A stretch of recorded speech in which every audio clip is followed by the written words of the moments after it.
अमिताभ बच्चन जी आपके पड़ोसी जो प्रयागराज में रहते हैं वो आपको क्या कहते हैं? क्योंकि कहते हैं कि अमिताभ बच्चन जी कभी आए नहीं हैं, कभी यहाँ कुछ किए नहीं। इस बात में कितनी सच्चाई है? देखिए, आपके पड़ोसियों से बात करते हैं, फिर दिखाते हैं आपको। करने की बात यही है ना कि अपनी जन्मभूमि की, अपने पिताजी की जन्मभूमि जो है, हाँ, उसको थोड़ा सा एक ऐसा बना रहे कि जब उनका नाम, उनके पिताजी नाम इतना अमर है तो उस जमीन को भी वो अमर बना के रखे। हाँ। जैसे कि देश विदेश के लोग जो आते हैं उसको वो देखने के लिए सिर्फ नाम से आते हैं, कम से कम वो कुछ दिखे कि हाँ ये अमिताभ बच्चन जी का, ये उनके पिताजी का पुश्तैनी मकान है। ये लोग आते हैं, साउथ के लोग आते हैं, कहाँ कहाँ के लोग आते हैं। हम लोग पूछते भैया अमिताभ बच्चन जी का मकान कौन सा है, हम लोग बताते भैया वो आगे चले जाइए। जब उस मकान में कुछ हो तब तो वो आते हैं, लौट के बोलते अरे ये मकान है, कुछ नहीं, उल्टा सीधा बोल चले जाते हैं। बताइए क्या चीज़ है ये, हम लोग को मन में लगता है। एक बात करने की बात यही है ना कि अपनी जन्मभूमि की, अपने पिताजी की जन्मभूमि जो है, हाँ, उसको थोड़ा सा एक ऐसा बना रहे कि जब उनका नाम, उनके पिताजी नाम इतना अमर है तो उस जमीन को भी वो अमर बना के रखे। हाँ। जैसे कि देश विदेश के लोग जो आते हैं उसको वो देखने के लिए सिर्फ नाम से आते हैं, कम से कम वो कुछ दिखे कि हाँ ये अमिताभ बच्चन जी का, ये उनके पिताजी का पुश्तैनी मकान है। ये लोग आते हैं, साउथ के लोग आते हैं, कहाँ कहाँ के लोग आते हैं। हम लोग पूछते भैया अमिताभ बच्चन जी का मकान कौन सा है, हम लोग बताते भैया वो आगे चले जाइए। जब उस मकान में कुछ हो तब तो वो आते हैं, लौट के बोलते अरे ये मकान है, कुछ नहीं, उल्टा सीधा बोल चले जाते हैं। बताइए क्या चीज़ है ये, हम लोग को मन में लगता है एक बार जब वो लोग उल्टा जाते बोलते हैं। धन्यवाद भैया, आप इतना बोले।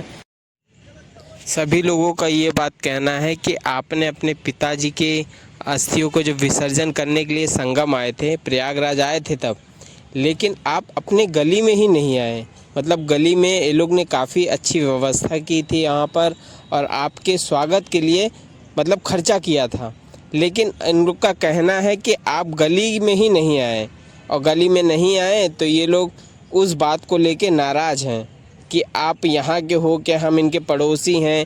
लेकिन बताओ, ये हम लोग मतलब गली में ही नहीं आए। और देखिए फिर दीदी ये बताइए, जैसे आप कहती हैं कि मेरे पिताजी अमिताभ बच्चन जी के पिताजी के साथ उठना बैठना था। मेरे पिताजी खुद भी कवि थे, उनको भी लिखने का शौक था। वो हमेशा श्री हरिवंश राय बच्चन के साथ लिखना और उनको भी कविताएं लिखना पसंद था, इसलिए उनके साथ उठना बैठना था उनका। और जब अमिताभ बच्चन प्रयागराज में आते थे तो मेरे पिताजी हमेशा उनके पास वहाँ पे खड़े रहते थे उनके साथ। लेकिन आज के डेट में उनका कोई पता नहीं है। अब बहुत दिन हो गए वो प्रयागराज में आए ही नहीं। जब से वो श्री हरिवंश राय बच्चन का कलश लेके आए थे उसके बाद से वो प्रयागराज नहीं आए। तो भी घर नहीं आए थे, सड़क के नहीं लेकिन अच्छा, सुनने में आता है गली में भी नहीं आए थे। गली में नहीं आए थे, ये सड़क पे प्रयागराज में उनकी व्यवस्था, उनके स्वागत के लिए पब्लिक बहुत ही खड़ी, इसलिए घर पे भी नहीं लेके आए थे, रोड से चले गए। ये खड़ी। तो आप लोग की आवाज़ नहीं उठाए आज तक? अरे बहुत उठाए, कई बार मीडिया वाले आते हैं, बोलते हैं, आते हैं, कई बार हम लोग बोलते हैं कि मतलब इतने पर्यटक आते हैं यात्री संगम नहाने, वो सोचते हैं आए इतनी दूर तो अमिताभ बच्चन का घर देख लें, पर घर देखने को कुछ है ही नहीं है तो क्या देख के जाएंगे। उनका किराया खराब होता, आते फिर उल्टा सीधा बोल के चले जाते। अच्छा, अमिताभ बच्चन जी को बोलते हैं उल्टा सीधा? इतने बड़े महानायक होकर मतलब कुछ नहीं किए। साउथ के लोग बहुत आते हैं देखने के लिए, लेकिन अमिताभ बच्चन जी, आप एक महान हस्ती हैं और आपका नाम देश में क्या दुनिया में भी विख्यात है।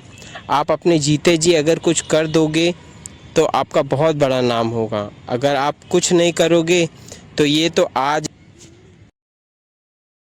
कर यहाँ क्या किया है। कटघर लोग कटघर नाम जानते हैं, कटघर चौराहा जानते हैं, मुंडा चौराहा जानते हैं, अमिताभ चौराहा कोई नहीं जानता यहाँ पर। इनको अगर यहाँ निवास होगा इनका, यहाँ कुछ बनेगा तभी गली को जो है हरिवंश राय बच्चन जी के नाम से जाना जाएगा, ऐसा कोई नहीं जाना जाएगा। अमिताभ बच्चन को लोग मरने के बाद भूल जाएंगे, ठीक है। ये तो बात है, अमिताभ बच्चन जी अगर ऐसे ही करते रहे तो उनको लोग भूल जाएंगे। लोगों ने उनको इलाहाबाद से प्रेम बहुत वो करते हैं, कभी आते हैं तो कभी दूर दूर से निकल जाते हैं। कभी अपनी गली को देखा है इन्होंने?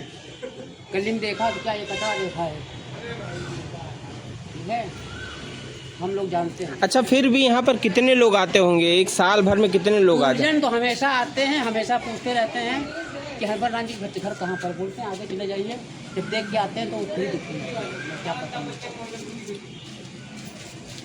तो अमिताभ बच्चन जी को देखने के लिए यहाँ 12 महीना लोग आते 12 हैं। महीना लोग आते हैं, लोग पूछते हैं, हाँ विदेशी आते हैं भाई, जो ये सबसे ज़्यादा ये यहाँ महाराष्ट्र से आते हैं लोग, हाँ। महाराष्ट्र से आते हैं, गुजरात से आते हैं, हर बार बच्चन जी का घर देखने के लिए।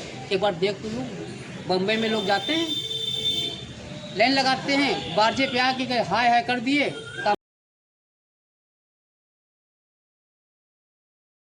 सभी लोग आपके बारे में बड़ा भला बुरा कहते हैं, भला बुरा कहते हैं आपको। और बहुत से यूट्यूबर आते हैं, आपके पुस्तकालय का, आपके परिवार का घर दिखाते हैं, तो इससे बड़ी छवि खराब हो रही है आपकी। तो मैं जबलपुर के सबसे प्रसिद्ध माता शारदा के भवानी के मंदिर आया था। यहाँ पर बस मैंने यही प्रार्थना की है माता रानी से कि माता रानी जो ये काम मैं कर रहा हूँ इसमें मुझे सफलता दिलाना माई। और हमारे गांव के दादा, कहीं ना कहीं आप तो गांव के ही हो ना दादा, आपका नाम खराब होना मतलब हमारा भी नाम खराब होना, क्योंकि हम भी उसी गांव से हैं। तो हम चाहते हैं दादा कि आप ज़िंदगी में रहते ही एक ऐसा काम कर जाइए कि गांव वाले आपको पीढ़ियों तक याद करें, ज़िंदगी भर याद करें।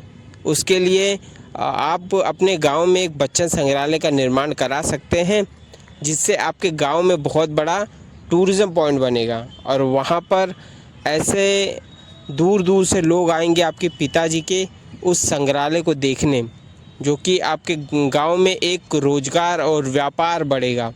और जो आज के डेट में आपके गांव वाले जो भला बुरा कह रहे हैं ना, आने वाले टाइम में आपके बारे में बहुत अच्छी बात बोलेंगे कि हमारे गांव का सुपरस्टार श्री। पता नहीं मेरी बात आप तक पहुंच रही है कि नहीं पहुंच रही है, बस मैं वीडियो बनाए पड़ा हूं। और लेकिन ये है कि एक बार आप तक मेरी आवाज़ चली जाए तो मुझे पता है कि दादा अगर आप तक मेरी आवाज़ पहुंचेगी ना तो गांव में कुछ ना कुछ करवाओगे, क्योंकि आप बोलते भी हो कि गांव में स्कूल बनवाएंगे। लेकिन दादा आप गांव में कुछ ऐसा चीज़ बना देंगे ना जहां से रोज़गार आए। दादा आप जब तक गांव नहीं आओगे तब तक ये वीडियो बनाना मेरा चालू रहेगा, और चाहे गांव हो, चाहे शहर हो, चाहे मुंबई हो, मुंबई भी नहीं छोड़ूंगा मैं। और इस बात को हमेशा उठाते रहूँगा। आप 83 साल के होने वाले हो दादा, आप कुछ कर जाइए दादा, कुछ करके जाओगे तो आपका नाम बिकेगा। अगर कुछ नहीं करोगे तो दुनिया भर का ताना देने के लिए दुनिया खड़ी है। और यहाँ पर देखिए बहुत सारे काम में सफल होना मतलब लाखों लोगों को रोज़गार मिलना। अगर हाँ मेरा ये काम अगर आप लोग सफल करना चाहते हैं तो इस वीडियो को ज़्यादा से ज़्यादा शेयर करिए, क्योंकि शेयर करेंगे तभी ये बच्चन जी तक मेरी आवाज़ पहुंचेगी और गांव के लिए वो कुछ करेंगे। और गांव के लिए अगर कुछ करेंगे तो समझ लो कि गांव में लाखों लोगों को रोज़गार मिलेगा और लाखों लोग अपने गांव छोड़ के कहीं बाहर नहीं जाएंगे कमाने। मतलब हमारे गांव में इतना बड़ा रोज़गार हो जाएगा, टूरिस्ट पॉइंट हो जाएगा। जैसे देखिए अभी जिस मंदिर पर मैं खड़ा हूँ ये भी एक टूरिस्ट पॉइंट है माता जी की एक छोटी सी मंदिर, लेकिन इतनी प्रसिद्ध मंदिर है कि यहाँ पर एक टूरिस्ट पॉइंट है। अरे दादा आपका तो पूरा देश क्या दुनिया में आपका नाम है बिग बी के नाम से। अगर आप गांव के लिए कुछ करेंगे ना तो आपका नाम भी बना रहेगा और आपके पिताजी का नाम और आपके पिताजी का धरोहर। आशा करता हूँ कि वीडियो आप लोग को पसंद आई होगी। अगर वीडियो आप लोग को पसंद आए तो प्लीज़ इसे ज़्यादा से ज़्यादा शेयर करिए, लाइक करिए, कमेंट करिए। और फिर आप लोग से मिलता हूँ ऐसी अगली वीडियो में। तब तक के लिए thank you for watching, bye.